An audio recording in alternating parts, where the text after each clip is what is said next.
up, how way, ay, ay, ay, ay. How way up, ay, ay, ay, ay. Ay, ay, ay, ay. How way, ay, ay, ay, ay. How way, ay, ay, ay, ay. Hi everyone, welcome to The Bridge. I'm your host, Kira Young, and you've reached me on Revolution Radio at freedomslips.com, and we are also triple casting again tonight with Real Liberty Media and People's Internet Radio.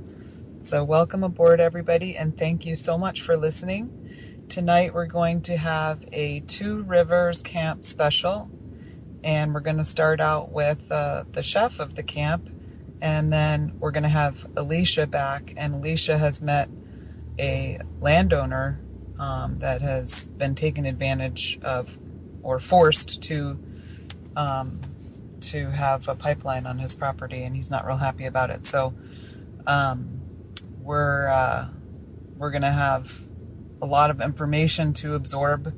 I myself will be learning a lot about this particular fight to stop this particular pipeline and how, and I'm sure we'll see the similarities of how big oil works. But as far as I know, there's not a big issue with the militarized police force at this point down there in Texas on the border of Mexico. So let's see, Stephen, if we can get Josh in here. He is the chef of the camp, Josh Michener. Hello.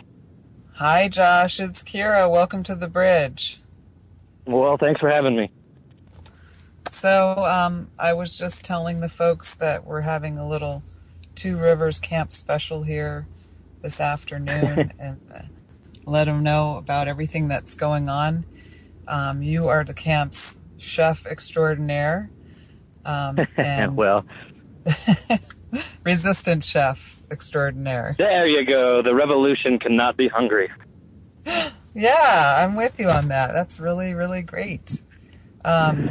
So tell everybody how you got started cooking in this type of camp situation you're in.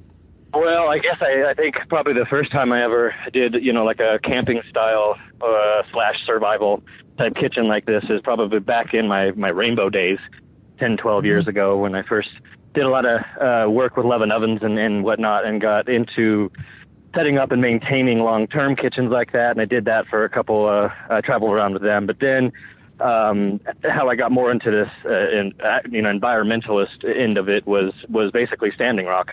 I, like a lot of other people, just got fed up with watching it on a TV screen or a computer screen, and packed up my life and went out there for a little over a month and just cooked. That kept me busy, taking care of other people so that they could focus on other more important things. And then from Standing Rock, I went back home and for the holidays packed up what I couldn't fit in my car and put it in a storage unit and got rid of my address altogether. And since then, since about January 2nd, I've been on the road. I was down in Florida with the folks at Sacred Water Camp fighting the Sabal Trail pipeline down there. They got to a point where they no longer needed me, and so my unique set of skills and myself and my dog decided to go to Texas. So we went to Camp Toyaville for about a week, and then now we're down here in Two Rivers. Wow, that's incredible. Let's go back to your rainbow days before we get to Standing Rock for a minute here. Right. I have been to one rainbow gathering, but it wasn't. It was in 1990, and it was. Yeah, it was a long time ago. I'm an old lady. Well, that was back when they were still real back then. Yeah, exactly. Actually, it was probably one of the more awesome experiences of my life. It was in New Hampshire, and it was a regional, so there was a lot of people, and it was in this national forest, and you had to hike into. You couldn't actually drive your vehicles all the way up to where the campsite was. So you had to park your vehicles and then hike up with everything that you would need. Yep. And at the bottom, that's how they usually try to do it.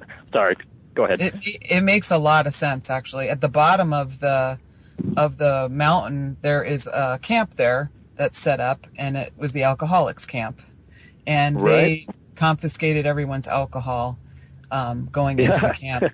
And that was actually the only area that there was ever any violence, strangely enough. Well, they kept it there for a reason. Yeah, the A camp is always at least a mile away. Well, not always. I think that's where they've gone wrong in the past. They picked a site where they didn't have enough room. They couldn't keep the parking lot far enough away from Main Circle, and that energy from A camp spilled over into everybody else. But I want to correct myself. I didn't mean that 1990 was the only real rainbow gathering. They're still very real. I just haven't been to one in 6 or 7 years. Well, I know that things have changed, and that was the only one that I've ever been to. And there was a lot of, it was a really diverse crowd of people. There were natives there. There were lots of teepees that were set up. There were Hare Krishnas. There was there was a two-spirit camp there. There was a family camp. Families. That sounds like a rather large regional. I haven't been in any Northeast regionals or anything, but that sounds like a really diverse group. I've only been to 2 or 3 actual regionals. One was out by Red Rocks in Colorado, and the other 2 are in Washington, but they didn't get to be more than a couple hundred people, as opposed to the national ones, where I think the largest one that I ever attended was Idaho in 2001, where they were estimating between 18 and 22,000 people were out there. Wow! Wow! That was probably the biggest, most impressive one that I ever had on the 4th. When you're hand in hand in a circle in a meadow that's like 1.5 miles wide, but there's enough people to circle that entire meadow and then do a 20-minute ohm hand in hand right in the middle of the wilderness area in central Idaho. It was pretty powerful. Yeah, and I had a really powerful experience there too. There was I went with a bunch of people from Ireland. So that was fun. That was really great. But also, I don't know if they did this in any of the ones that you went to, but on 4th of July, everybody is silent until noon. And then at noon, yeah, that's what everybody, okay. Well, at this one, everybody, looked up at the sky and let out this primal scream at noon. And as we did that, and we looked up, there was a rainbow around the sun in a full circle. I shit you not. There are no coincidences. It's amazing. And I was not on any type of entheogen or hallucinogen or anything like that. It was. I guess, yeah. The same thing happens at every national on the 4th at noon. Everybody's silent up until noon. The primal screams may not actually happen in the circle. When people are hand in hand anyway, they run into the circle, and that's after the kid parades through the middle, and that's when the party starts, I guess, is at noon for about 12 hours. Yep. Yeah, and the kids all do a little parade all the way through, and it's pretty cute.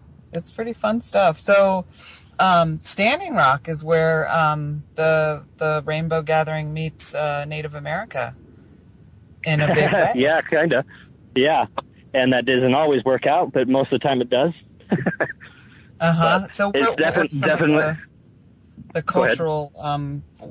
What were some of the cultural differences that you saw between the Rainbow crowd and natives? Yeah, the one big difference, I think, is this the obvious, where people were at Standing Rock for a very, very specific reason, and then uniting for that one specific reason.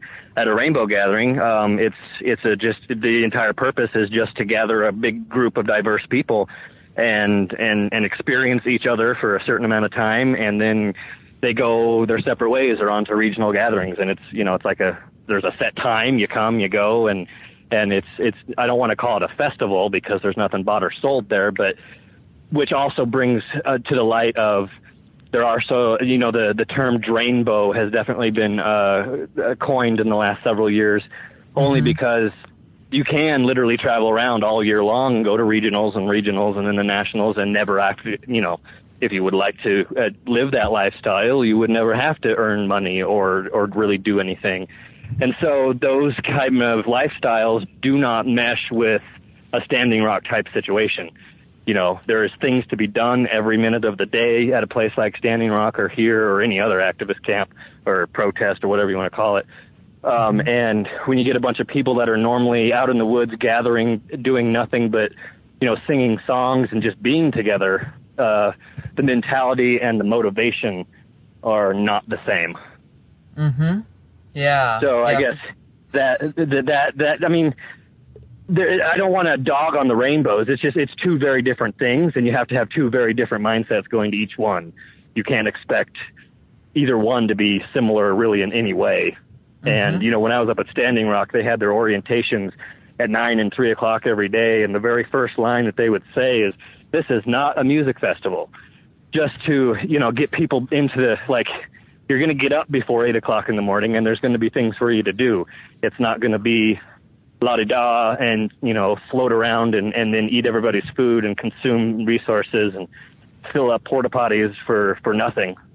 You know what I mean? Yes, I do. Yes, I do. And I think that there were probably a few people that went with a rainbow gathering attitude and probably left with a Standing Rock attitude. Like, they caught on. Oh, definitely people were converted. There were some that didn't. Yeah, some were asked to leave, but you're totally right. I mean, I don't want to generalize everybody there. There were certainly some people that were either had a change of heart once they got there, or they understood what the change was, what they were getting into. I mean, this whole fight is really countrywide, but we're only fighting 3 or 4 corporations. And so you've got a nationwide focus on a specific task rather than peace, love, and 1969 happiness, which isn't bad. I'm just saying. And it was a good year because that's the year I was born. So it was a great year. Here you go. My parents got married in that year. Really? Wow. Yeah. So I've never got to really talk too much to other people who've had an experience of a rainbow gathering, and especially so long ago. It was basically another lifetime ago. For sure, yeah. I mean, the last one I went to, it was Tennessee, and to be honest, I can't remember if it was 11 or 12, but it was not the same thing that I remember at all. It had been a couple years, and I was over there in that part of the country and decided to stop in, and they just didn't have that segregation that you mentioned, keeping the space between all the cars and all the aggressiveness of the parking lot, and keeping that separate from the main circle and where everybody was doing their thing. And so when you can't find a plot of land and your parking lot is only 100 yards from your main circle, I don't think that could really ever work out in a positive way ever. But sometimes they just are desperate to find a plot of land. So, I'm not on their scouting trips or anything, so I shouldn't really speak for that. But I can only imagine that it gets to be a headache every single year trying to find a place to plop down 10,000 people. So when you were going there, you were doing the kitchen just like you were at Standing Rock. And yeah, I mean, it wasn't so much focused like I was at Standing Rock. I mean, that's what I did most of the time to help out around gatherings, was just what I've been doing since I was 13. It just comes naturally, and it's not like it's such a position at a rainbow gathering. You can come and help out a kitchen for 20 minutes if you want and float off, and nobody cares. But at a situation like here or at Standing Rock or whatever, if you come in and say you're going to do something or you commit, you better, people will hold you accountable, I guess is what I'm saying. Yeah, totally different. But there were also some of those elements that provided some serious infrastructure and what should I say? Goods and services, I guess you could say. Oh, yeah. There's an entire network of people that do nothing but just gather stuff up for that national gathering every year, and they're professional at it. I mean, food is really not a problem. This country throws away a ridiculous amount of food every day, and you just need to be at the right place at the right time, and you can have unlimited food. I've always said that if you're hungry in this country, you either have a severe disability or you're dead. I mean, that's how I feel about it. There's so much free food out there that people just don't know about it because our culture has deemed, everything off of a shelf as the only thing that is safe to eat. So were we talking dumpster diving here? Dumpster diving, or just not necessarily just solely 100% that. I mean, you can go to local co-ops or restaurants, or, a lot of people don't necessarily want to throw away all their food that they do every night, and they wouldn't mind giving it to somebody that might use it. But the deal is nobody ever really asks those questions because it's, it's taboo, or nobody wants to serve somebody else food that was, on second hand from somebody else. Right. Yeah, there's that, taboo to it. Yeah. Yeah. And that's a total cultural thing. I mean, we invent product dates and use-by dates that are nowhere close to, what the food is actually capable of standing or whatnot. They just want us to buy more. Mm-hmm. Yeah, and then but that's a whole nother discussion. Yeah, and put preservatives and things like that in it that will.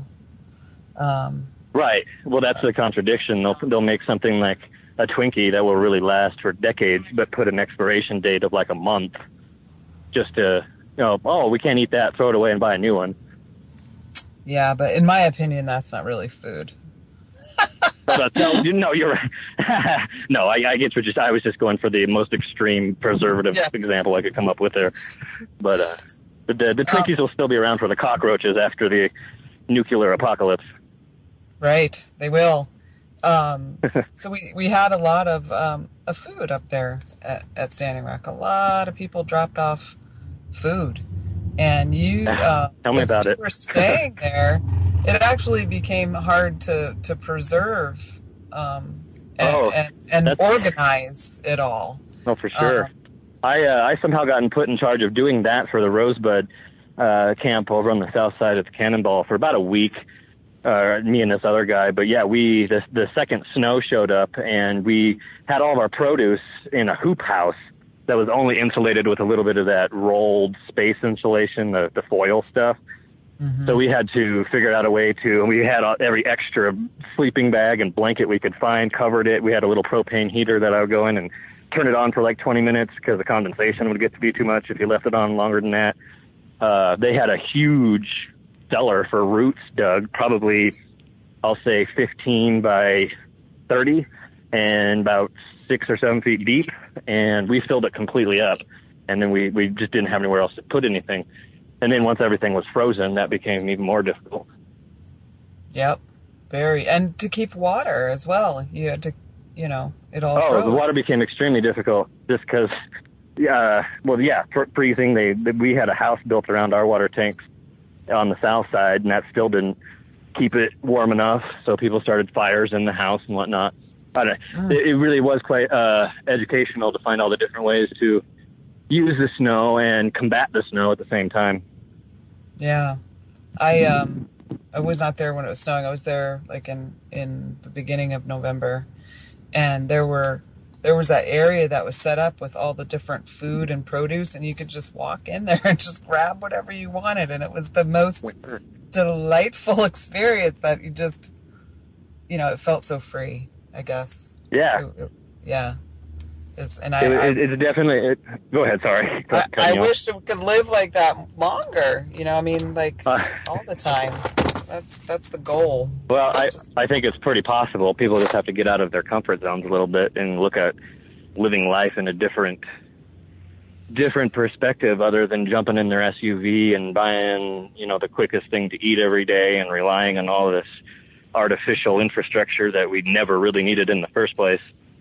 And that's getting fairly deep in the philosophical realm. I think we were going to talk about food in Two Rivers, but yeah.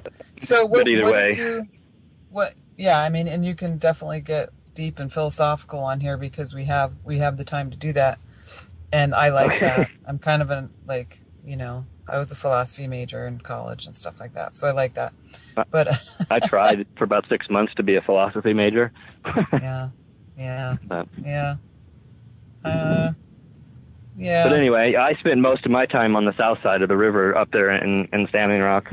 I had connections that I knew there, staying and cooking and working for the Rosebud side. And I really only went over to the main Oceti for a half hour every day to do the Facebook thing. To get on the hill.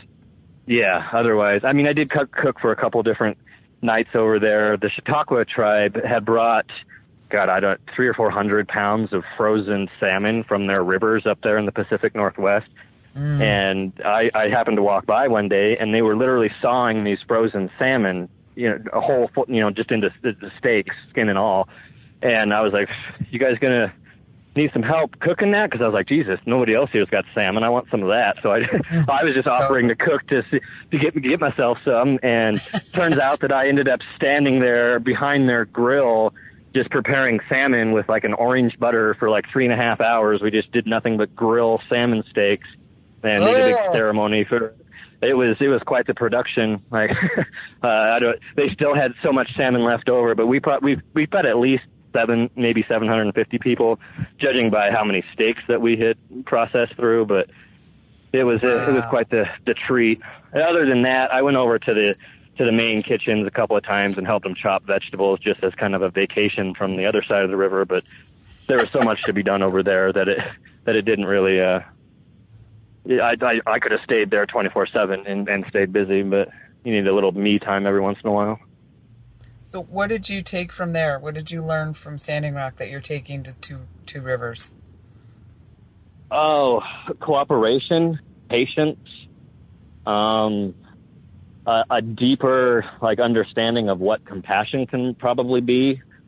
You get involved in some of the ceremonies, and I've been to religious things and stuff before, but the way they connect the dots and to literally the dirt that you're walking on, it has made much more sense spiritually than anything else that I have ever tried to understand or read or whatnot. There is a creator, but it's not in the any sort of modern Christian sense. That's getting off track. I guess what I took from there. No, it's not. I'm totally into it. Keep going. Keep going. Well, I was trying to wrap it back around to, they pray to the Creator, with every step they take. And there's definitely a select few of them that you can see literally doing that, and just having conversations with those type of people that are so centered in their existence of where they're at and their reality, and so comfortable with that. You don't have to find very many people that are in that state of mind to really start changing your perspective. And then you get, a dozen of them around you, and then the conversations that happen, and this is how it happened for me. I don't know. I'm not speaking for anybody else, but just the passion that they had for nothing other than just 24/7 prayer. And that word, I still hate using that word, because that very much relates it to, Holy Ghost and Jesus, where art thou type stuff. And prayer is totally opposite, if I can use that word, and then my very white perspective, I guess, of what they do. They're not praying, they're not asking for things, they're not asking for forgiveness most of the time unless they've done something. They are thanking, they are being grateful, they are appreciating and truly, genuinely understanding what their role in the existence of this whole planet is, and just trying to comfortably go with that and be as less or least impactful as possible. And that makes more sense to me than having to pray to one person and expecting results. You've got to be, it's a two-way street, I guess, is you've got to give and take, and the earth gives, mother gives and takes. And it's a very symbiotic relationship, if at a very, very fundamental and very, very easy to understand level. It's just the human brain likes to overcomplicate things and invent problems and equations that don't even need to be thought about and processed. I'm trying to relate this all back to Standing Rock, but they're so simple. I guess it really just comes down on going in circles here, but the simplicity of it. Everybody tries to go to Standing Rock, and they try to get this spiritual awakening, and they want to see things and feel things that just aren't going to be there and aren't going to happen. It's a very one-on-one, you're not going to, nobody's going to tell you how to feel, and nobody's going to tell you when you've come to that optimal euphoric peace with your inner self and your surroundings. That's obviously something that you have to achieve on your own, and nobody's going to tell you when you achieve that, if you ever do. Why would you want to achieve something like that? I think the process of learning how to get there is a lifelong thing, and you never actually succeed, because what would you do if you did? Right. No, good point. Yeah, the way I describe the difference between native prayer and maybe non-native prayer, or the Christian sort of way of praying, is that like you were saying, you're not really praying to anything, but you're actually praying with, and you're praying Right. with all of creation, which you are part of, and you're recognizing your part within it and the sacredness of that interconnection of you being part of creation and your special place. And yeah, it's totally different. Totally Well, we're different. 2/3. Each one of us are 2/3 water. The term, Michener, or water is life, that's getting used a lot lately these days. But quite literally, we are born 2/3 water, and we die 2/3 water, and that 2/3 water goes right back into the ground where we came from. That's how. But I guess I'm getting at how simple things really are, and people just try to expect too much and want too much, and it's really just, look, you've got 2 feet, and there's some dirt, and you walk on it. Be grateful that dirt is still there for you to walk on, and it's no more complicated than that. And then you can take that from dirt to the food you eat, to the water you drink, or whatever, to people that are in your family and what they do for you, and the community around you. I mean, it's infinite, but it's really the same concept. Right. So you took a lot from Standing Rock that you're bringing to Two Rivers. Yeah, I never vocalized it like that, I guess, but yeah. Sure. Yeah. I guess that's why I'm still doing this, still out here, still sleeping in a tent with my dog every night. Mm-hmm. Amazing. And working your butt off, right? Yeah, well, 3 meals a day is, and depending on how many people are here, but it's really just adaptiveness. I mean, I've cooked for way more people when I was getting paid for it. But it's just making sure everything, it's safety a lot. We don't have a refrigerator out here, so I have to make sure that things are consumed in a timely manner, or that we have enough ice, or really right now we're dealing with such a surplus that I'm going to have to demand that we don't have light bulbs tonight, and we're going to plug in the refrigerator because we only have enough voltage for one or the other. Oh, gotcha. So how big is the camp? Big as in people? Yeah, compared to Standing Rock. Oh, nothing close to Standing Rock. Right now, we've in camp on today. Well, that's hard to say because we've got a big caravan coming in tonight. But there's probably between 25 and 35 people here right now, and we expect another 20 to 40 coming in from Austin. And that will probably be one of the biggest groups that we have had the whole time that this camp has existed. Besides the opening of the camp, there's a bunch of people here for that. And I wasn't even here for that, so I can't speak for that time. But no, it's people. I've gotten that question a lot. People will be like, "Well, how many kitchens are there?" And blah blah blah blah blah. How many porta potties? And I'm none. We have outhouses, and we have one kitchen, and I'm it. And so it's don't expect a Standing Rock population and size, but it's a very similar native run and focused on this pipeline. The biggest difference, I guess I would or physical difference, is that they were literally right there on the pad not on it, but within walking distance of a lot of what their actions that they were doing and whatnot. We've got to jump in a car and go about an hour before, we get anywhere significant. And really that's about all I know about most of that, because I spend 99% of my time in the kitchen.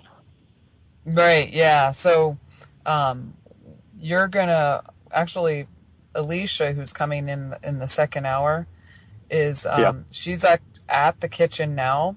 And because your phone is getting a good signal, you're just at the top of the hour going to hand it over to her. That's cool. What time phone. Is it? It's 4:30, okay. So we still have some time. Yeah, I'm just wandering around behind the kitchen. Like I know where she's at. I can go find her whenever that needs to be done. Okay. So, do you know about the goals of the camp? Like what they're, in terms of what they came together? Yeah, I mean it's that simple, really. Yeah. But I mean, the goals are just to peacefully assemble and and through nonviolent direct action, halt, delay, or even stop altogether construction. I mean, the Big Bend Defense Coalition has been around for years and been fighting this battle on paper. They've been trying to stop it before the permits were ever even okayed and approved. Everything, like as far as all the fights that they denied that the natives did in North Dakota, have all been done down here. They've been to all the hearings. They've been to all the city council meetings. They've been to the appeal hearings, and they wrote the protest letters, and it wasn't enough. And so then they physically got the permits approved, and they physically started digging and putting pipe in the ground. And that's when they were like, well, I guess the next step is to literally go out there and put ourselves in the way. I mean, that's what Kelsey Warren does. They allow people to feel like they're doing something when they go to those hearings and they go to those meetings and they write those letters. But it really, the judge is getting a paycheck, or the jury is getting a paycheck, or the clerk that is processing those protest letters is getting a paycheck, or some sort of connection somewhere where those things just get lost, or they don't get processed, or they get misplaced until after deadlines, or there's, a million and one ways that they can just say, whoops, that never happened. And then 6-7 months later, they've got 90% of a pipeline, constructed. And going into that, like, the pipelines aren't for America. Not a single American is going to see a penny of profit from Dakota Access, Keystone, Sabal, Trans-Pecos. It's all going to a different country. Since they lifted that export ban, they are rushing and scrambling to get as many of these pipelines built as they can, because they know it's obsolete. 2016 proves that we can do solar and wind cheaper. We just need to get it on a more mass scale. And, Elon Musk and Tesla is doing that. It's just, we need energy transfer partners to literally transfer their energy from coal and gas to solar and wind. Mr. Warren wouldn't even have to change his name. We would just need to transfer our energy. But not when you've got billions of dollars of infrastructure either in construction or already constructed, and you've got the investors that invested those billions of dollars breathing down your neck going, where is my 30, 40 years worth of oil and gas profits if you don't build that pipeline? So the pressure is immense from these. I've tried to put on the business suit and take a point of view from Wall Street, act like Kelsey and see, okay, how can we justify this other than the money? And there is no justification. Americans aren't profiting from it. It will all be exported. Up in North Dakota and down in Florida, even the construction workers, the guys welding the pipeline together, weren't even from those states. So not even the actual construction, they can't even use that as an economic booster argument these days, because they're outsourcing. It's all coming from Texas. That's why I don't include Texas in that, because it's all Texas oil and Texas gas companies that do those construction or have the major operations that are capable of, drilling a 1,200-mile, 42-inch diameter hole in the ground. Right, and all those pipelines are to bring oil down to get refined in the South, which is, the South is completely poisoned from oil refineries. Can we say cancer cluster? Because they're everywhere down in the South. Right, yes. They are. It's worse and worse every day. The refineries, I guess I was referring to the exportation more of the gas. They are scrambling, and the Trans-Pecos and the Sabal Trail are very, very prime examples of how we are harvesting our natural resources from this country and selling them to other countries. We hear administration, I like to call it the regime now, saying that we are trying to alleviate our dependence on foreign natural resources. Well, why don't we use the ones that we have instead of, as fast as we possibly can, suck it up out of our own soil, our own American soil, and then put it in a pipeline that's going to go across the Mexican border, and then everything else after that is profit from somebody else. The Sabal Trail is going to be put on a boat and shipped across the sea somewhere. Backing that up on the drilling of the actual gas, they don't we have so much natural gas in this country that we just burn it for fun. All those flare stacks in North Dakota and down here in Texas, that's just abundant natural gas that they don't have pipelines or infrastructure to pipe it through. They literally just burn it in massive toxic flames. That seems extremely inefficient to me, but why don't we stop drilling if we've got enough for our own consumption? And that's where the greed comes in. They lifted that import ban about a year ago or whatever it was, 18 months or so, and everybody's just scrambling to build as many of these things as they can to profit off our own resources being sold to other countries. I try to drill that home as much as I can down here in Texas, because that's the number one argument that you get from everybody is that, it's boosting our economy. I heard somebody from, not a local, but a Texan I was arguing online with the other day. He said, well, all that money is going to go right into Presidio, and it's just going to boost their school systems, and they're going to have brand new police cars, and that's just a very artificially fabricated point of view by, I'm not going to use his terms, but let's call it alternative media. And they fabricate all of that and pump people full of those alternative facts. And they believe it. They believe it to the point where they will argue it. And Presidio won't see a penny of it. If anything, it's going to drain from, it won't drain from their, I guess, local economy, but it's certainly not going to help them in any way. It's going to hurt their Big Bend tourism, certainly. I'm not going to go much into that because I don't know how it's going to affect Presidio other than they won't profit from it. I know that.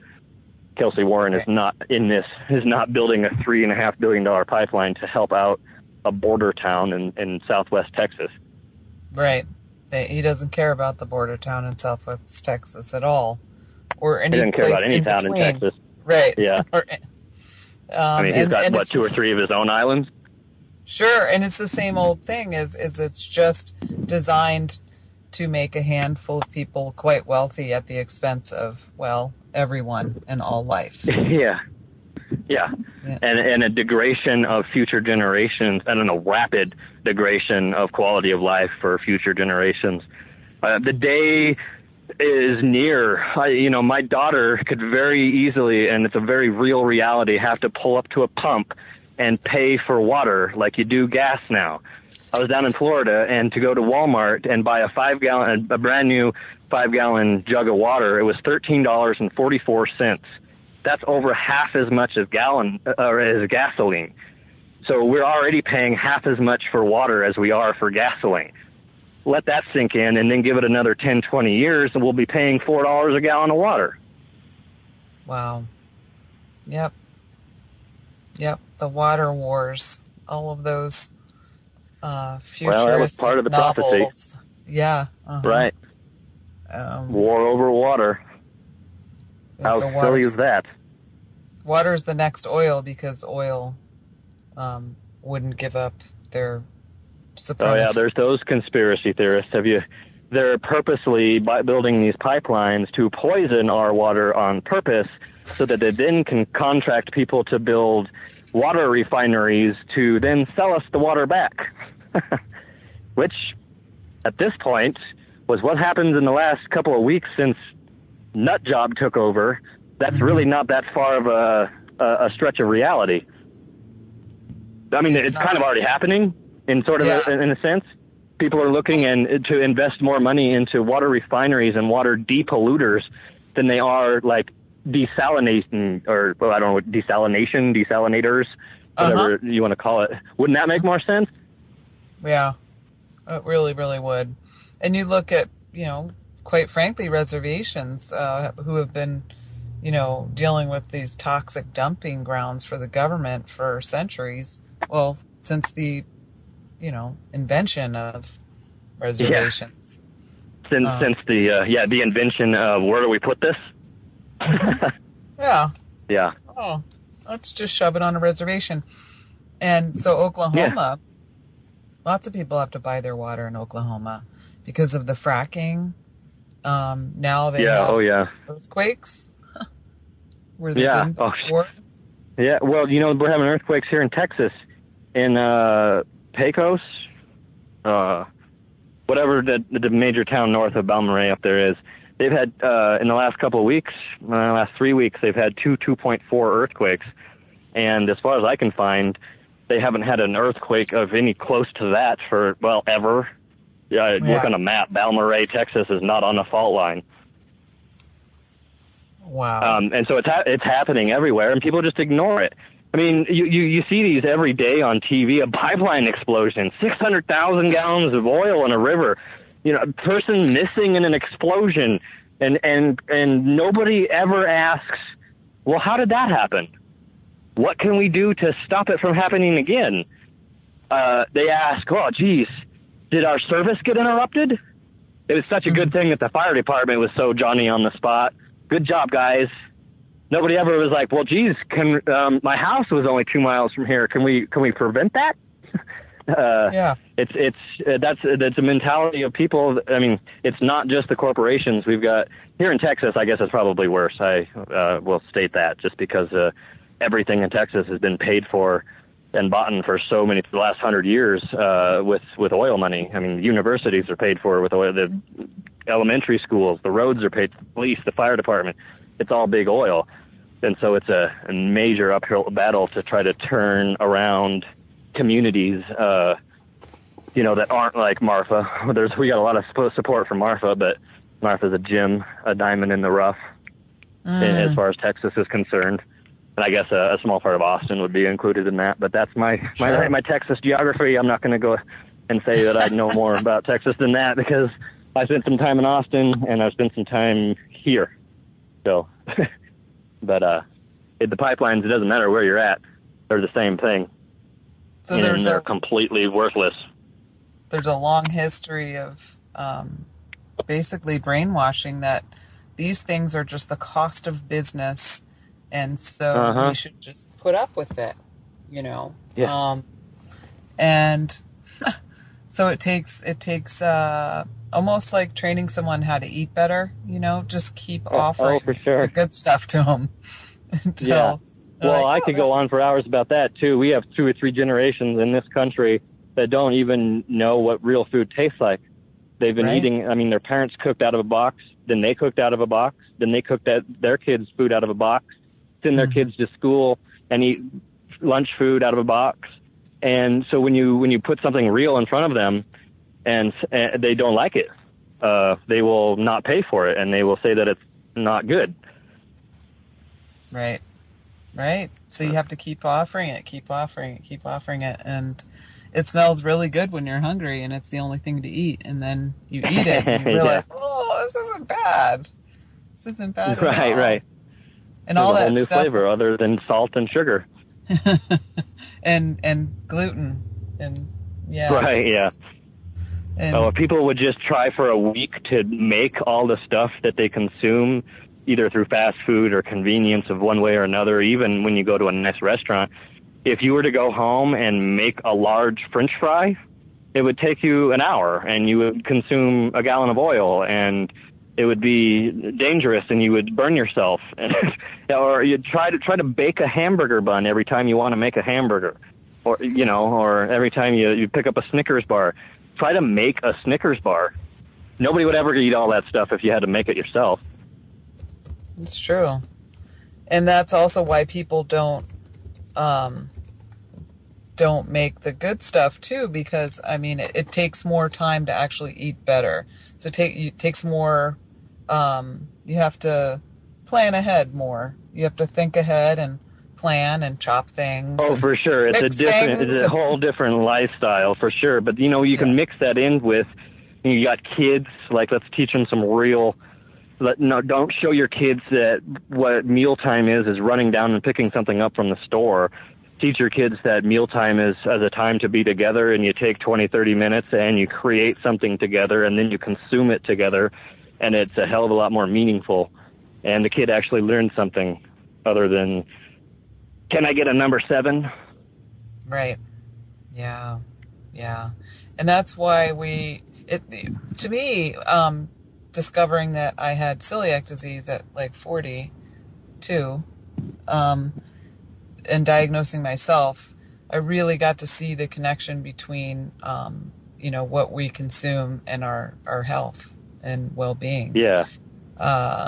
Really clearly, because just stopping eating that one thing completely and totally changed my life. And it convinced me that there is a conspiracy to keep us poisoned by what we're eating. Yeah. Because I think more clearly now that I don't eat Well, that. they don't want you doing that. That's not a conspiracy. That's a very real reality from the Roman times. What do they do when the peasants started educating themselves and asking questions? Well, Jesus, build a huge coliseum and let people fight to the death. Then they'll focus on that. What do we do? We build giant NFL stadiums and spend millions and billions of dollars on it and get people to spend their hard-earned money on T-shirts and flags, and then they get upset and argue with each other over teams that, in my opinion, are fairy tales. And I've always had a weird feeling towards grown men in tights running around, chasing each other, fighting over balls. Yeah. It's sort of the only thing I can focus on is those pants. I don't even know what the score is or how the game is played. Or what. But it's such a silly thing to actually believe that those people are getting paid that kind of money and it's not staged at some sort of level. I mean, they can't stage every single play, but like they know the outcome of every single game. They know who's going to play in the big one, and it's all centered around Pepsi and Doritos profits. Right. And that's what fuels it all. Go to the tailgate and buy some Budweiser and Doritos and Oscar Mayer. And then get a heart disease that we can give you a pill for that's not going to cure it, just going to put a Band-Aid on it so that you have to keep buying the medication. There's your conspiracy. Yeah, it is. It's a very, very real one. That's for sure. Right. It is. And well, no other countries have our health problems. Right. And you never hear anybody complaining about the tax dollars that went to build that big stadium to make those investors super, super rich that you then go and pay your money for to be part of that nonsense. Right. Yeah. And then you go to work and labor and sweat, and then so you can go and spend money there. Like it never made sense to me, but I'm only one person. There's anything wrong with it. That's very Seinfeld of you. I get it. Yes. But, if you're into I think there's some totally fine. Right. But I haven't had a TV for 4 years, so I don't even know. I have no idea what's going on. I owned a TV that was connected to cable when I was in college. I've owned TVs since then, but they were always just connected to a computer as a monitor. And the mainstream TV thing, I mean, since 1998, you've been able to get whatever you wanted online if you knew where to look. Mm-hmm. That's a revelation that people don't want to acknowledge, but keep paying for it. Keep buying your Apple products that charge you for everything. Yep. Good times. I'm not here to talk bad about Apple. Yeah, I like their stuff. So we have a few more minutes before you have to find Alisha, and we'll take a station break in a few minutes. There'll be like some bumpers that play. And so it'll be 5 minutes, and you'll hear like some music and talking on the other end. And just if you have a way to mute your microphone during that time, and then Alisha will come on after those bumpers are over. All right. And then she also brought a friend, so we're a local person. Yeah, so we're gonna learn a lot about. Brandt's a good guy. Yeah, he'll fill up an hour. Okay, great. So it's funny because we didn't talk about food as much as I thought we would, but we talked about some good things. Yeah, I mean, that's just what I do. And really, I mean, it's an essential part, but I don't like to make it the focus of what's going on here. Obviously, we're here for our planet and we're here to stop this pipeline. But it really does, I've found through the 4 or 5 camps that I've been doing this for, if I can come in and single-handedly, or just me and one other person, depending on the crowd, and alleviate that 24/7 concern about who's making the next meal, who's getting up earlier, and have, the leadership of the camp, or even even just independent other people that were worrying themselves with all that. It takes a burden away that I don't think anybody acknowledges until it's taken away. And that's just what I've learned that I've been most successful with, is just, because I'm pretty confident that in a setting like we have here, or any other camp that I've been to, that 100 people is pretty easy to do by myself. I've done it many times for a paycheck. And these people certainly aren't expecting $30, $40 plate quality food. That's for sure. Mm-hmm. Yeah. And just as water is life, food is love, you know. Yes. It is. And it's life, there was too. A joke so. Yeah. Well, it's all made out of water. We had a joke going on the other day. Water is life, but guacamole is sometimes better. It's wonderful. Yes, I love guacamole. It's amazing what people actually bring down. I mean, if we want to get into the food a little bit real quickly, and it's all donated, and it's all, I mean, we have a donation fund, obviously, and so if we get real low on something critical, we can use those donated funds to go get specific stuff. But I don't really think we've done that too many times. A lot of the times I don't even have to ask and I receive. I just start thinking about, whoa, we're getting low on that, and some random person shows up with exactly that. Or even that. I mean, it's not like we wouldn't have food. We've got a lot of stuff in cans and a lot of dried stuff.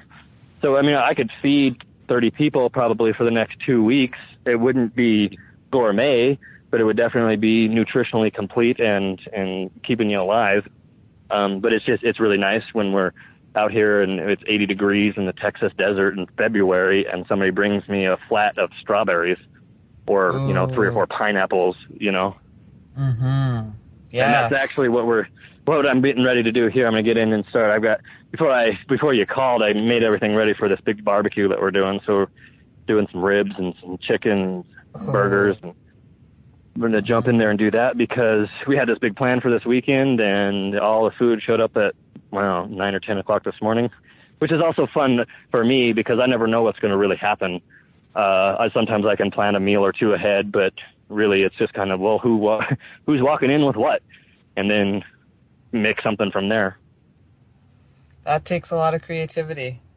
And sometimes, I guess I don't want to sound too arrogant, but I guess I take that for granted because I've literally been doing it for over 20 years. I mean, you can do the same thing at your pantry. It's just when somebody brings you something new every day, it's like, oh, well, we could actually do this instead of, or whatever.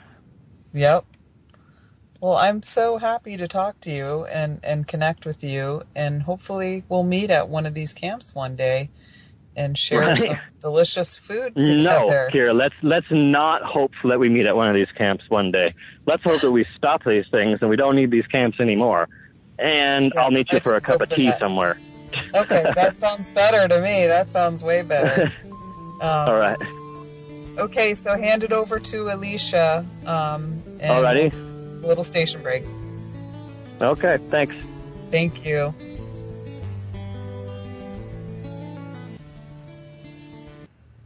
Welcome back to The Bridge with Kira. This is the second hour, and it is the 18th of February 2017.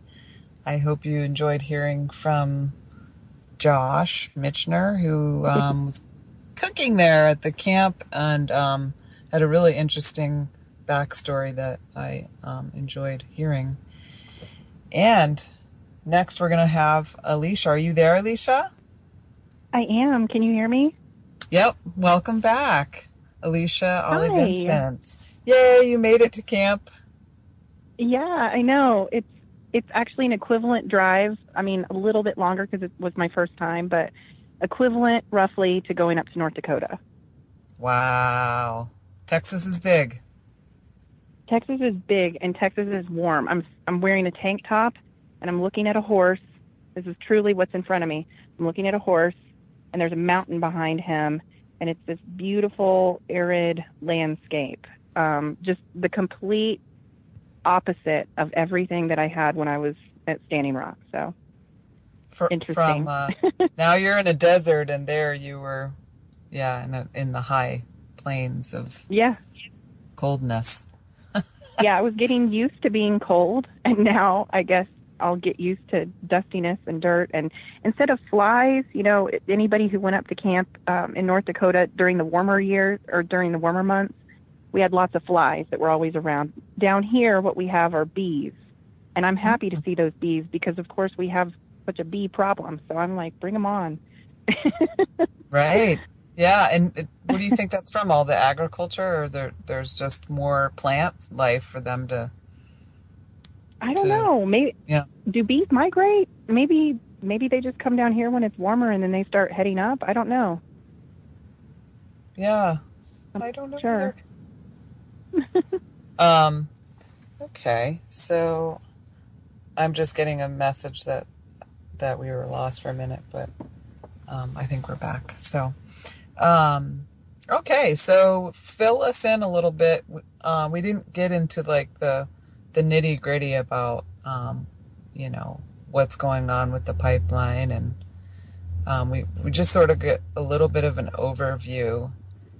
So for those who don't know, which pipeline is it that you all are trying to stop there at the Two Rivers Camp, and where is the Two Rivers Camp located in Texas? Okay, so the Two Rivers Camp is trying to stop the Trans-Pecos, and the Trans-Pecos is the same company, the same parent company that is putting in Dakota Access Pipeline. So it's Energy Transfer Partners, and that's a Kelsey Warren project. He's the CEO of Energy Transfer Partners. So the Trans-Pecos, there are a few things that make it different, a lot of things that make this camp different. This camp is put together by the Society for Native Nations. Those are the hosts of this camp. Ultimately, the Trans-Pecos is also a much smaller pipe, so it's 140 some miles long as opposed to Dakota Access, which is over 1,000. I think maybe 1,400 miles is Dakota Access. Also, this pipe down here is funneling natural gas, so it's fracked natural gas from the West Texas region versus up north where it's fracked oil. And different product, similar process with fracking. So it does similar things to the surrounding land. And then the other thing that's similar is down here, their method of going about putting this pipeline in was to serve a number of people with eminent domain paperwork, going through private land for going through private land for private profit, basically. So eminent domain is normally a process that's reserved for projects that would benefit the public, like putting through, like if you live in town, putting through sidewalks or putting in street lamps and somehow utilizing your land to do so. But of course, this project is not going to ever service the public. Also, this natural gas, here's the other important thing I think people should understand about it. Natural gas, of course, is going through all sorts of homes in America, but that's not what's happening with this particular product. It's being funneled down south towards Mexico, across the border, underneath the Rio Grande River, and then out to the Gulf so that it can go to whatever country already has this contracted. So it's not going to be us with our purchasing of foreign oil or foreign gas, like is often described. Right. Yeah. And that Josh did make that point. And I don't think we can make that point enough, because that lie really has sunk into the American consciousness or something. They just truly believe that it's going to create jobs and get us off our foreign dependence on oil. And those two are just patently false ideas. It's not even debatable. They're entirely false. They're entirely false. And the funny thing about that, I mean, it's not funny, but it's just the interesting thing, I think, is whenever you hear people referencing that, it's never made in a way where people who have facts, valid facts to bring up to counter it can say so. It's usually brought up like, Sean Spicer standing at a podium, or, there's no moment where you can really speak back and say, and raise your hand and say, excuse me, you're stating something that's not true. But it is not true that we are trying to frack all this product to help Americans. Maybe some of it is, and I couldn't tell you what percentage, but all these pipelines all around the country the majority, it has been documented, is sending product overseas. Yeah, and it doesn't create permanent jobs. And those... No. Yeah, as Josh was saying, it doesn't usually create jobs for the state that those pipelines are going through either, since they basically, hire people from wherever and that they build the pipeline and everywhere it goes, So... Yeah, I mean, when you get into pipeline work, what you do is you accept jobs that are wherever the pipes are being put in. So when you're an employee with the pipeline company, you're willing to travel. Now, obviously, that means if a pipeline's going in Texas, it's not necessarily going to be Texas employees. It's going to be whoever is contracted and where those employees reside, I guess, which could be, in multiple states.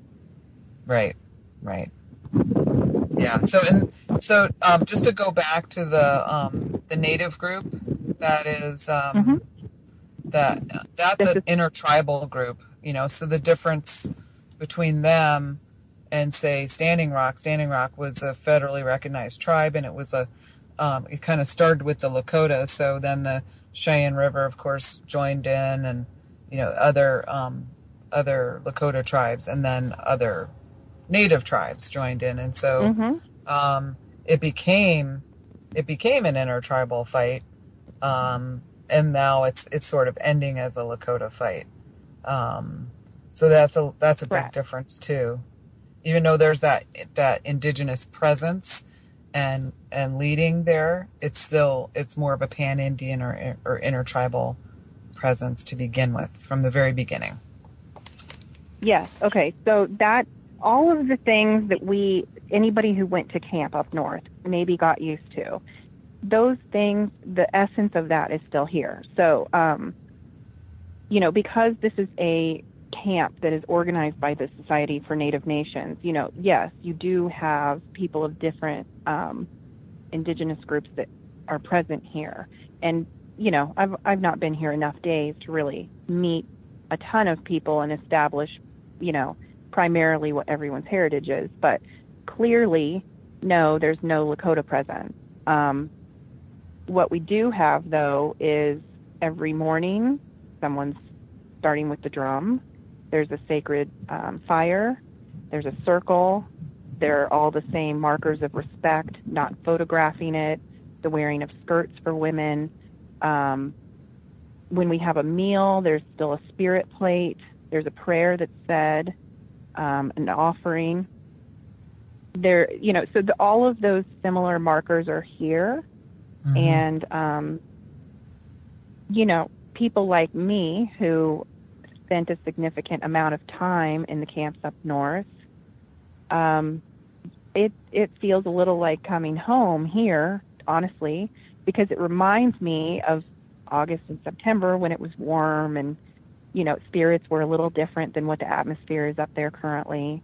And so it's nice. It's a good feeling. We went out on one action yesterday, which was not connected with standing near the pipeline or near workers. It was in town, and it was such a positive thing. We couldn't stop giggling, and we really enjoyed ourselves. I think definitely up north, that's another big difference that we have going on here. This camp it began in December, so it's got that freshness to it.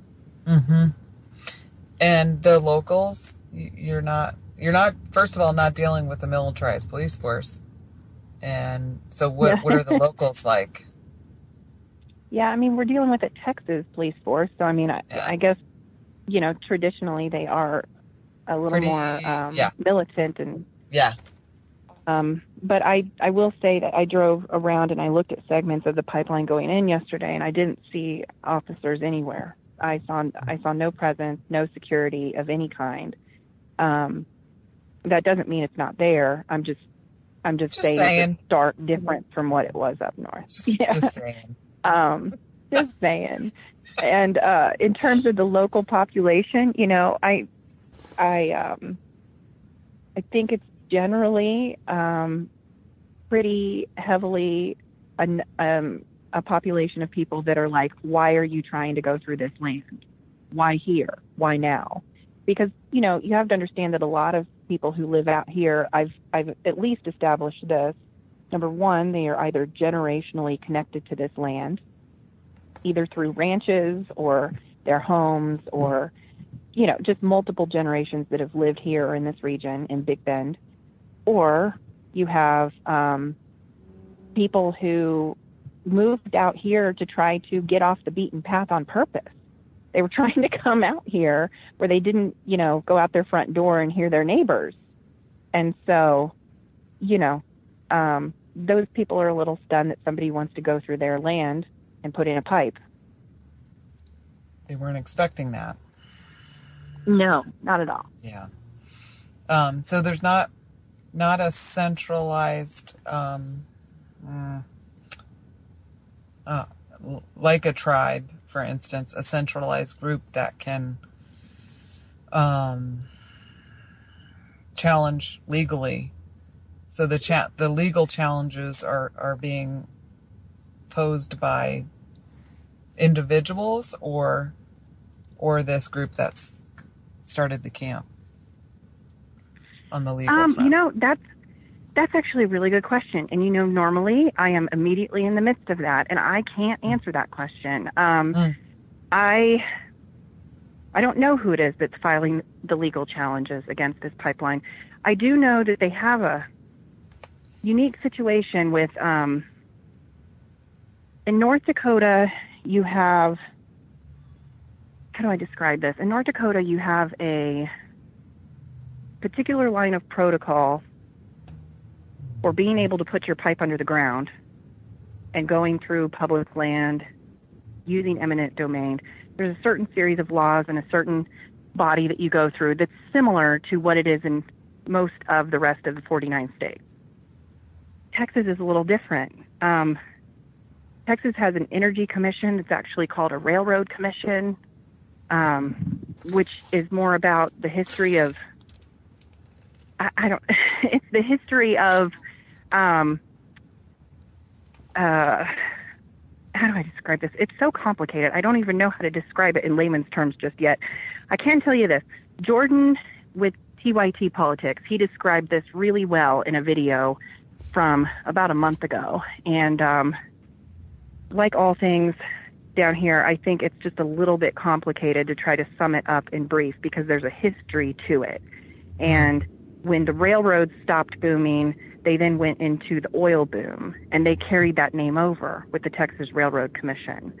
So it's a group of people that are not exactly, they don't do anything really with the railroad, but they're very pro-energy, and they're supportive of pipelines, and Texas in general is. Mm-hmm. Interestingly, Texas also, though, has an unbelievable number of ecological solutions. So I think, I'm not positive of this, but I think Texas is maybe the second largest wind energy producer in America. I know when I drove through Sweetwater, Texas yesterday, it was, every direction you looked were wind turbines. So, there's an odd dichotomy going on. Mm-hmm. Yeah, and big swaths of Iowa as well, where the pipeline up north is going through.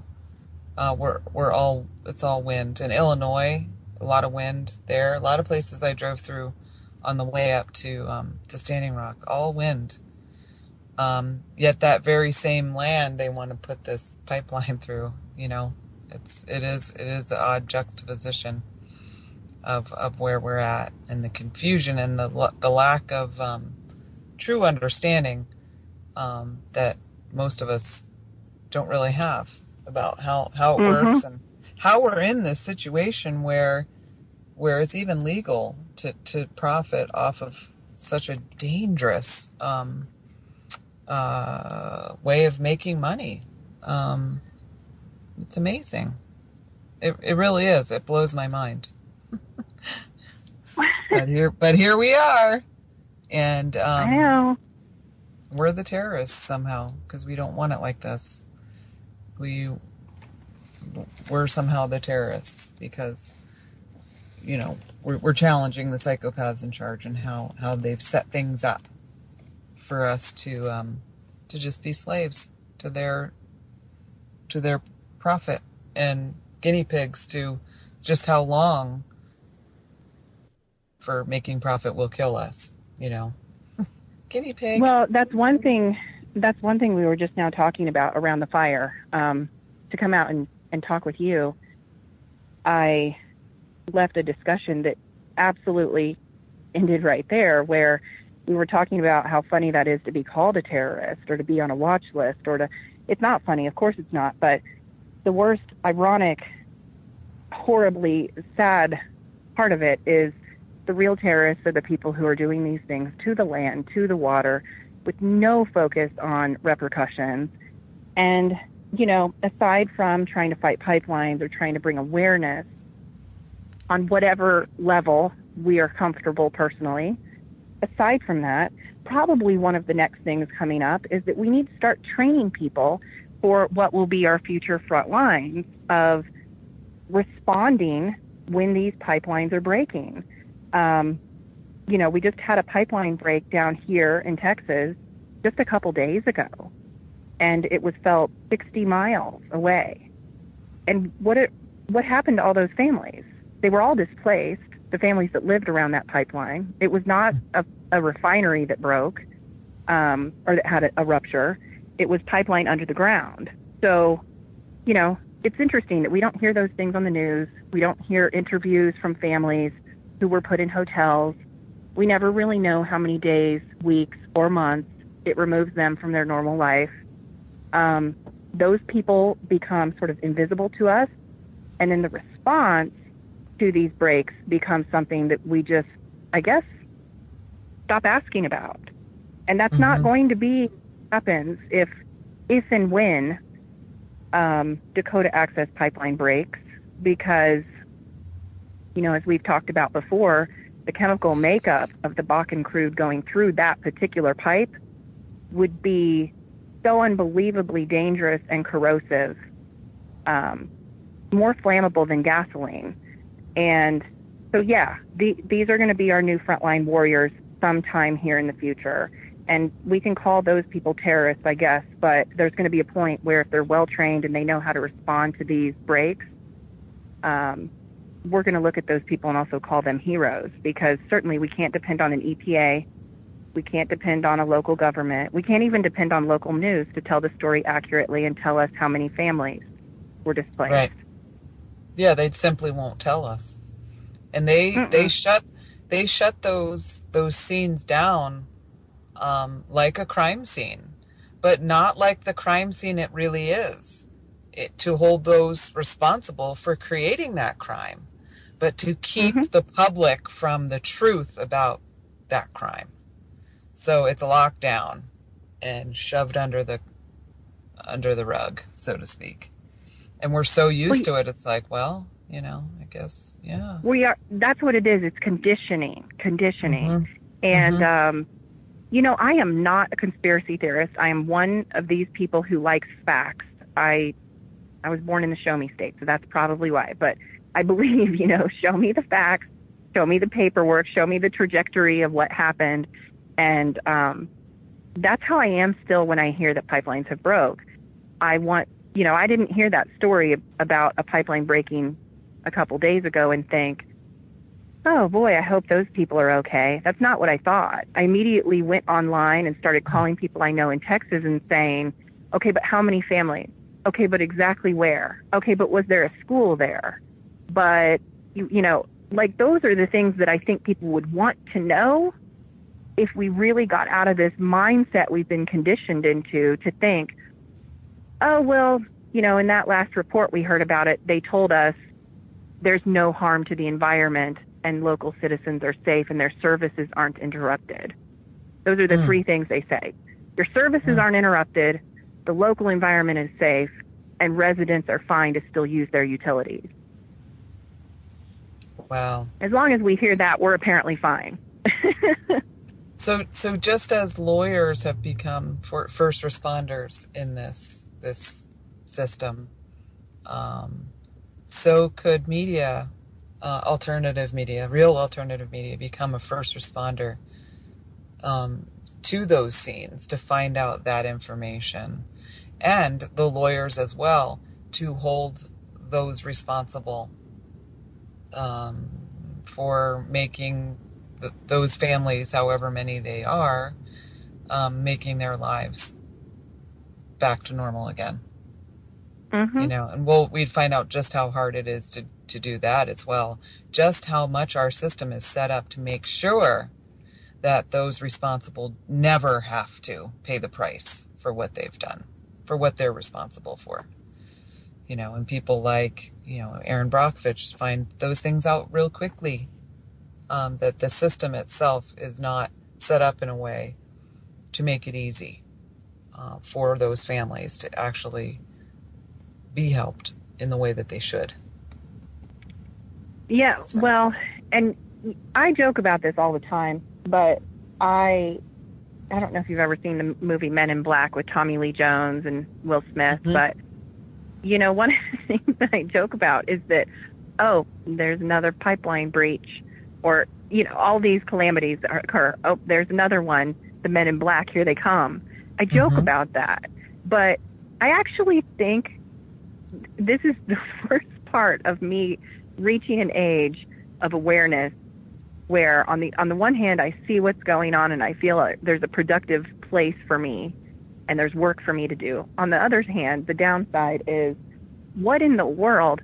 So there's Men in Black, or there's some group that's obviously going around and trying to help these families or help people that are in these areas. And I don't know, are they paying them? Are they I don't really understand how it is that they are creating a scenario where are they signing agreements where they can't talk about what they've seen, experienced, or heard? Right. I'm Correct. very stumped by that. And even right now when I'm down here in Texas, I'm not hearing a lot of people talk about that explosion that just occurred. Mm-hmm. And that's ironic to me. Up north there's a lot of people talking about that, but down here there's not, where it's closer to where it happened and where there's pipelines everywhere. Overload. It's sensory overload. There's pipelines that explode all the time. It's like the new normal. Right. And this myth that pipelines are somehow safer than trains, or it's just the most nonsensical thing I've ever heard in my life. Why would a pipeline be more safe than a train? They are the same degree of danger. It doesn't make it safer because it's not a physically moving pipe going down a road. We are still putting a product through there that is susceptible to pressure, the breaking of welds, man-made welds, you know, and there's no secondary safety from those welds either. There's not anything that indicates through the course of the line at every weld if it has broken open, for example. So it's just at some point found, and then they have no way of knowing even how long it's been leaking. Right. Yeah. Because, how do they estimate the gallons, you know, or whatever that come out of there? Well, yeah, I mean, how do you estimate those gallons? That's a really funny number that I always hear them reference, you know, 180 gallons or whatever the number is they're giving. What's that based on? The visual? What about what's under the ground? I mean, today I went on a nice walk, maybe an hour, and somewhere in the midst of that I went through this beautiful desert landscape, you know, where there's flowers here and there as you go, and there's interesting things that you don't expect to see in this kind of land. And then I hit this patch where there was nothing growing at all. It was like a ring, like a circle, nothing. And it's not that somebody cut it all down. It's that there just was nothing that grew there, no weeds, no anything. And that I know for a fact, I mean, I don't know what caused that there, but I know for a fact that that's what happens when you have pipelines that break in other places over time. Because my father, who was a lifelong mechanic, he, through my whole childhood, he worked in the same place. We had the same home in the same location. there are still sections of my land where I can't grow things because Dad had cars parked there for years that were leaky. And I mean, I have tried everything, every kind of plant you can think of. You can't plant it. You can't. And so these people, when they have these breaks, they come in and they, like, let's say it's on agricultural land, they sign agreements and they take a payment for a certain number of years that I guess soften the blow from the fact that they no longer can use that as an agricultural piece of land. Insane. Really is. It is. And so the ranchers, there's a lot of ranchers in that area, and they're having to deal with this pipeline as well. And what about the safety of their animals? And, you know, what is their story? I understand you have a local person that you brought to tell us just how wonderful this company has treated him. I know, I did. And hold on just a second. Hold on a minute. Okay.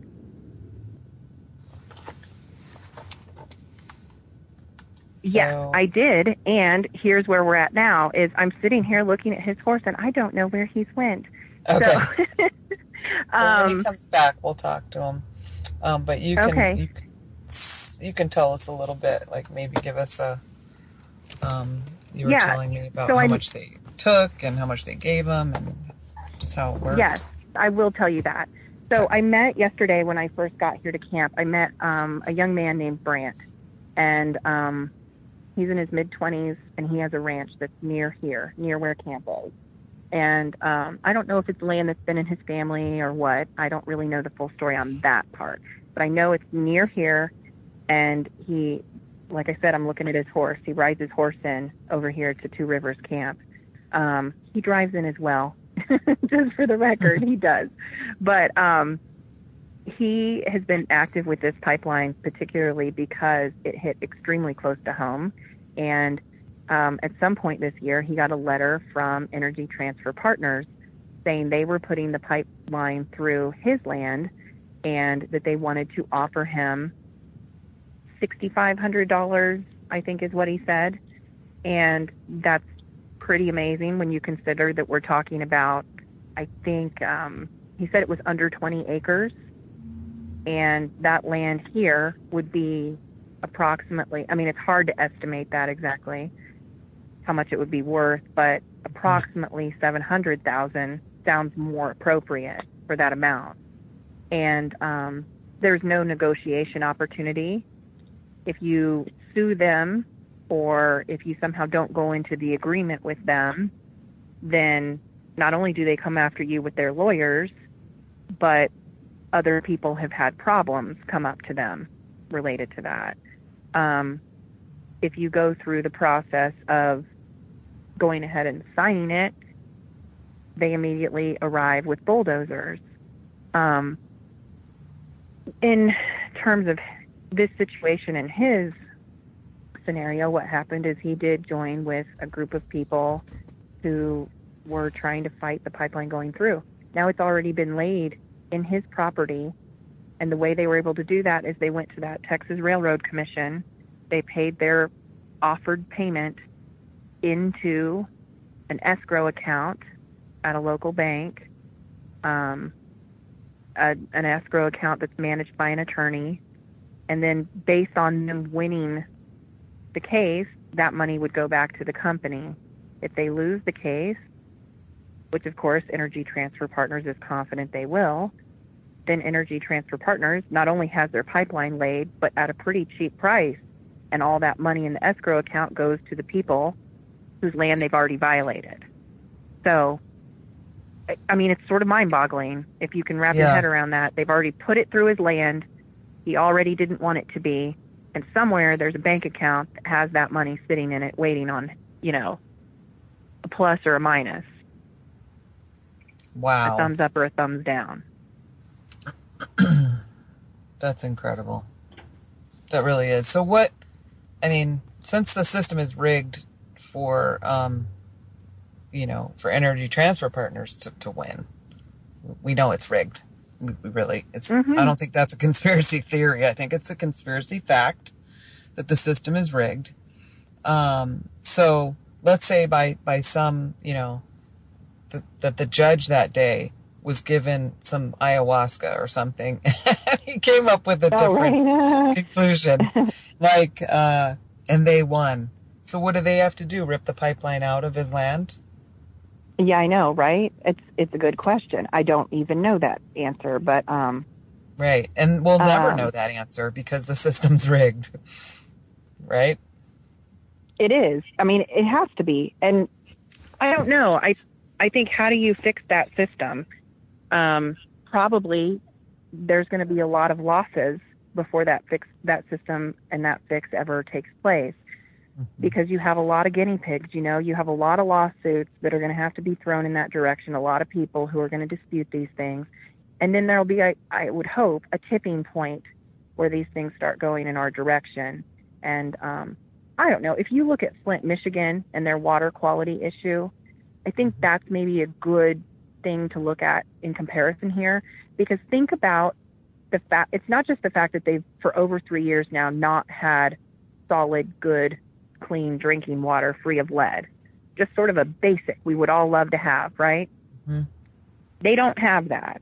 But there was a tipping point where somebody recognized, oh, wait a minute, there is not just assumed corruption here, but actual corruption.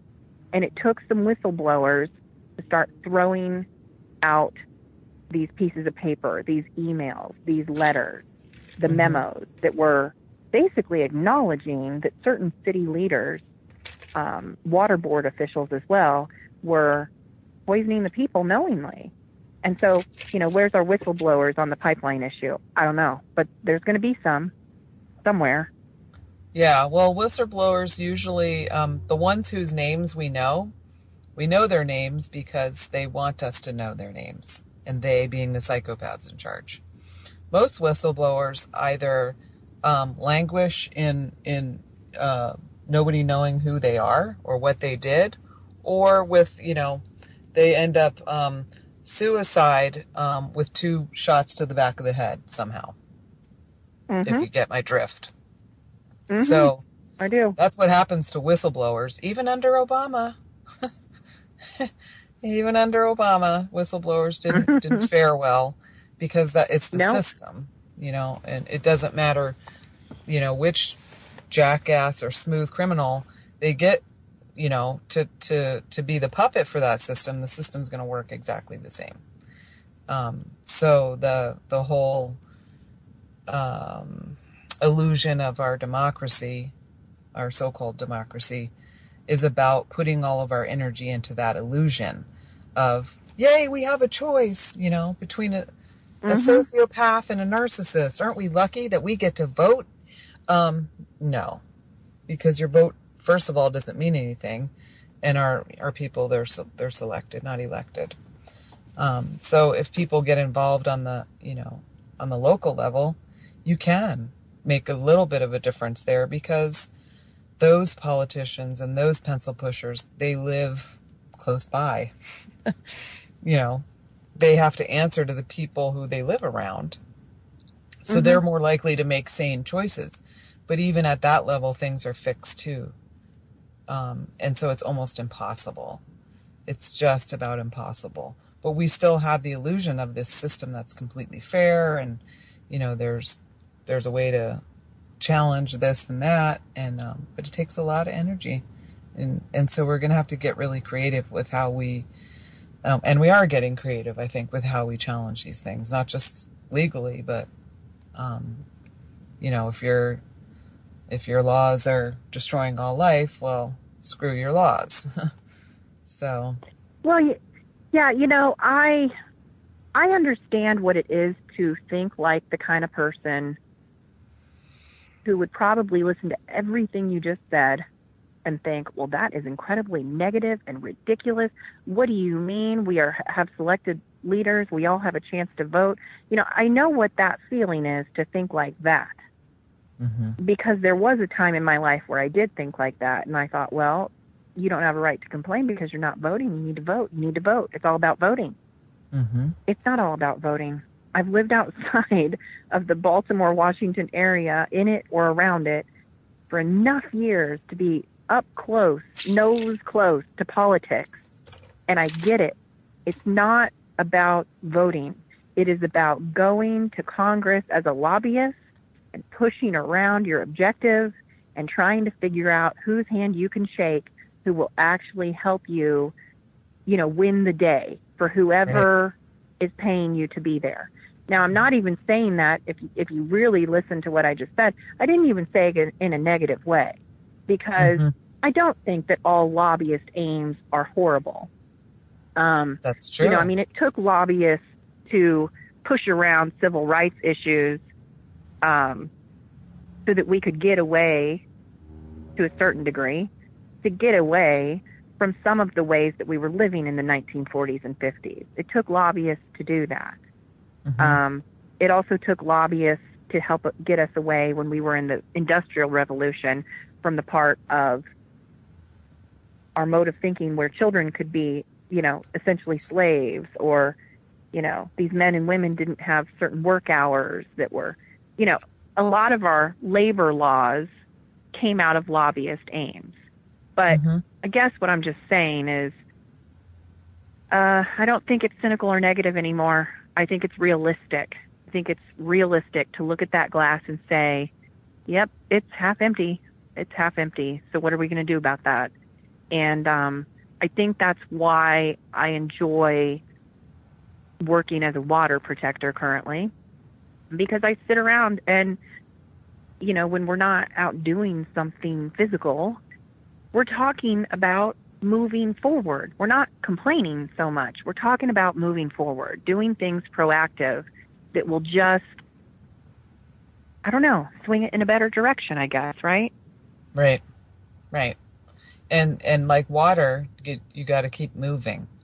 And so that's why, once the tribe had asked people to leave, that's why a lot of people did leave. There's some holdouts, and I support them as well if that's their choice, and if that's where their leading is, so to speak, to do that.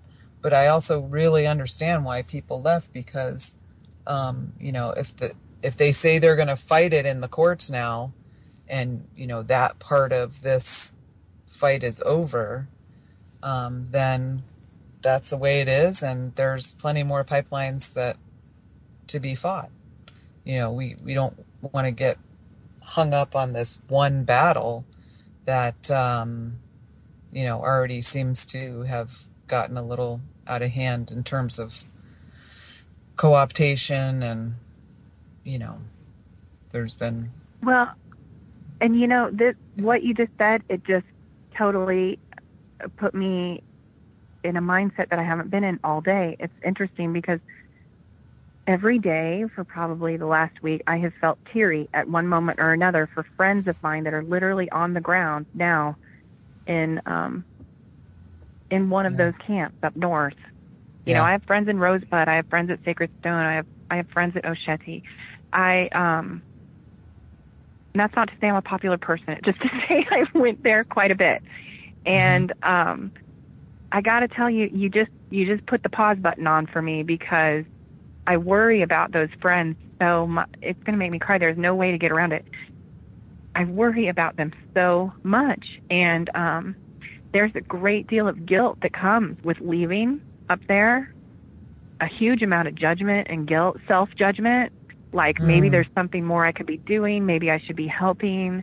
Well, I have friends, I have friends that are still there, or friends that maybe even went back in the last few days that are planning to make a stand to see treaties honored. And it's a really hard thing that I think just comes down to everybody's personal comfortability. And, I know why I've made the choices I've made, not just because at various points I heard the message we were asked to go, but it really came down to me deciding I have other work to do, and there are so many other pipelines, and I can't bear the guilt of not helping to tackle those as well. It would make me sick to hear that Trans-Pecos went in and I didn't even come down here and contribute.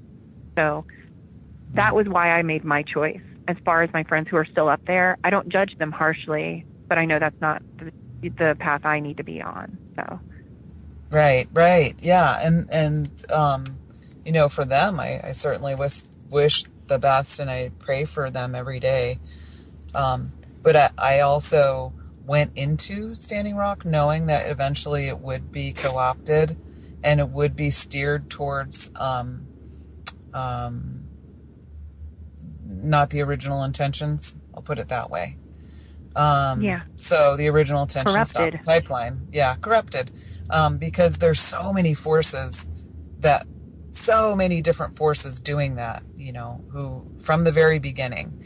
And one of the main things that kept it at bay as long as it did was that commitment, that public commitment to nonviolence.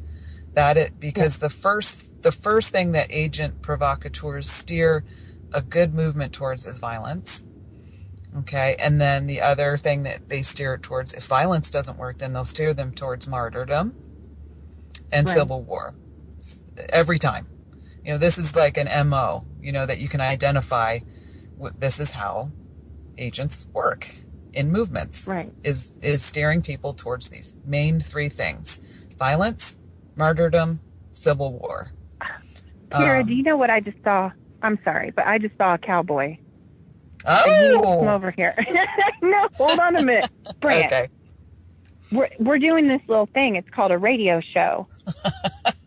I know. I need you to come on over here, sir, please. I've been sitting near your horse because I know that Kira wants to talk to you. And we're on the radio live right now. This is one of those moments. So maybe you could talk to her, do you think? Okay, so Kira, I'm going to hand the phone to him. I'm not going to try to mess with speakerphone or anything. Okay. It was lovely to talk to you, Kira. I always enjoy talking to you, but you're going to like this guy. He's an actual hat-wearing, apparently he's a 7-Up drinking cowboy. He is. He's got the boots and everything. So here you go, okay, Kira. This is Brandt. All right. Thank you, Alisha. I love you. Love you too. Bye. Bye. Hello, Kira. Hi, Brandt. Welcome to the bridge. How are you? I'm doing great. It's amazing that I'm talking to you today because yesterday at 11, for some reason I heard this voice in my head say that everybody loves a cowboy that loves Indians, and I made that my status. And I had no idea why I wrote that. I even got a horse named Indian. I know! Isn't that crazy? Believe it or not. Yeah, it is. Yeah, so when Alisha told me she wanted you to come on the show, I said, perfect. And we do want to hear what's going on for local people there. We understand you're getting railroaded, and we know that that there's some money in an account for you, and you didn't agree to it, but it's still in there. Well, and there's still a pipeline through your land. That's actually my stepfather, and my ranch is in Blanco, but his ranch is out here, and so he gets to take definitely all the credit. He's the guy that's been really putting in the work in the courts and putting down his hard-earned money in legal fees and fronting this legal battle on his own dime, outside of any class action or group legal strategy. So he certainly deserves more credit than I do. What is his? But your stepfather. Go ahead. What is his name? Yeah, his name's John Borshay. John Borshay. You just answered a question that I asked Alisha that she wasn't able to answer, and I had wondered about legally if this fight was just individuals or if there was a group or collective legal fight, and so you just answered that. Right. I believe the good folks over there at the Big Bend Conservation Alliance have, which is the original organization that we all met together on several years ago, and they've stepped up their game a whole lot, and they've are, I think, focusing. I think their entire focus at this point is on the legal strategy and keeping that funded and taking care of these landowners and exploring every legal outlet, every outlet in the courts that we have to regain our right to say, no, you can't tear up our land. Yeah. I mean, and you have, as a rancher, you have animals that need to make sure that the land is not poisoned. They have to Well, eat that off of pasture that it unpoisoned went land. through is a unique chunk of property too.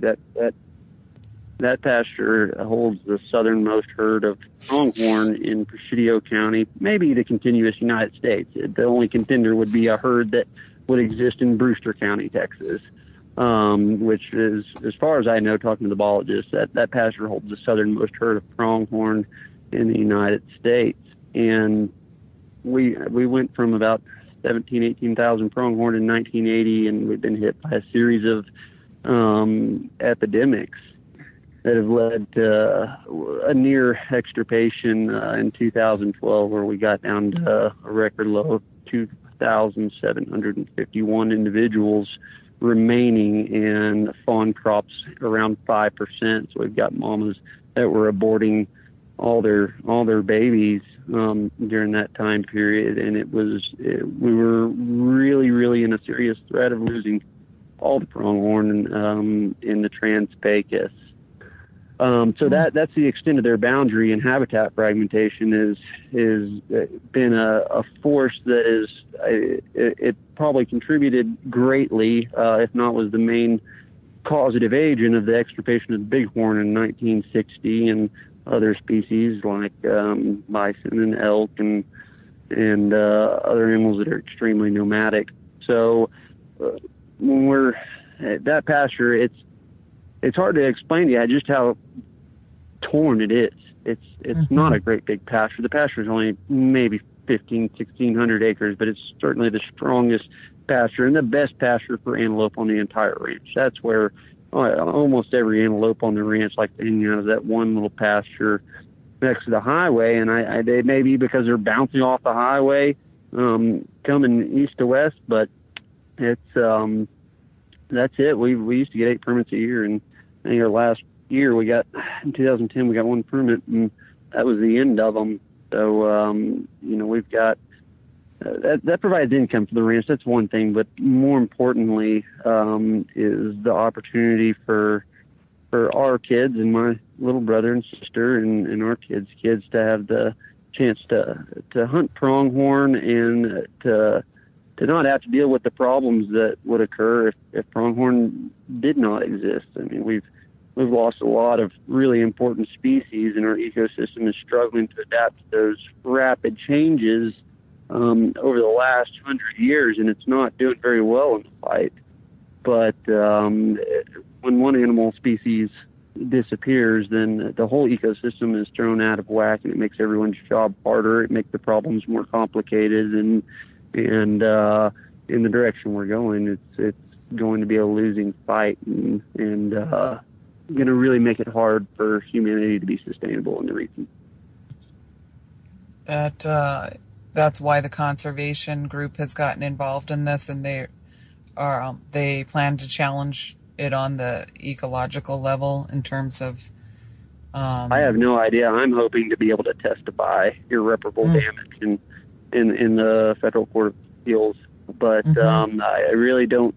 I don't know of anybody that's really pushing it. I don't think there's anybody in the fight that's really invested in the wildlife or is knowledgeable enough or can really even let their mind go there to understand how it may impact our wildlife. When I first heard about the pipeline, it was reflexive. This is not good for my wildlife. I can guarantee that. It's not par. At the very least, it's -1 animal per species. At the very least, the absolute best case scenario in the world. So it was a no-brainer. Animals and wildlife provided for me. They've paid my rent as a professional guy. They put food on my table and a roof over my head and fed my family for pretty much all of my working life. And I owe it to them for what they've provided to me to make sure that they're well taken care of and that their species has as good of a chance as our species to survive and enjoy this beautiful place. Yeah, and it looks like our species will be impacted as well if these keep going in. Well, yeah. What we do out here is we raise food. We raise beef for hungry people, and we raise wildlife that feeds hungry people and brings income into the community, provides jobs, and our community relies on our rangeland. Our entire community is tourist, as beef raising, raise a lot of beef, and wildlife, outdoor recreation, whether it be the national parks, hiking, camping, all of that. And then there's the art community, which has made this place home and has spread throughout our communities. And we've had locals.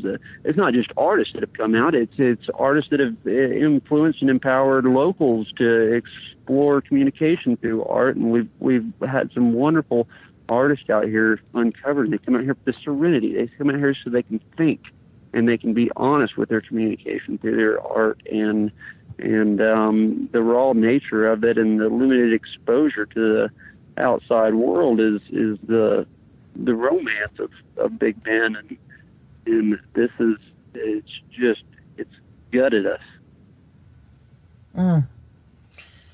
Well, my goodness, did you ever think that you would be in a camp, like even a couple of years ago? Did you ever think you'd be in a camp connecting to all these people? No, never in a million years. No. Lori Glover is I had to take a couple months off for work, and it was in some family things, and I just couldn't dedicate the mental energy to it anymore. I was a bit exhausted and took a job which was just as exhausting. But when I came back, Lori was still fighting like crazy, and seeing that, seeing her that vested and that passionate, I instantly felt a sense of indebtedness to her efforts and try and do whatever I can. We are already out of time. We're certainly going to have you back at some point to see how things are going down there. Thank you so much for joining me, and thanks everybody for listening. Right on. Okay. Thank you.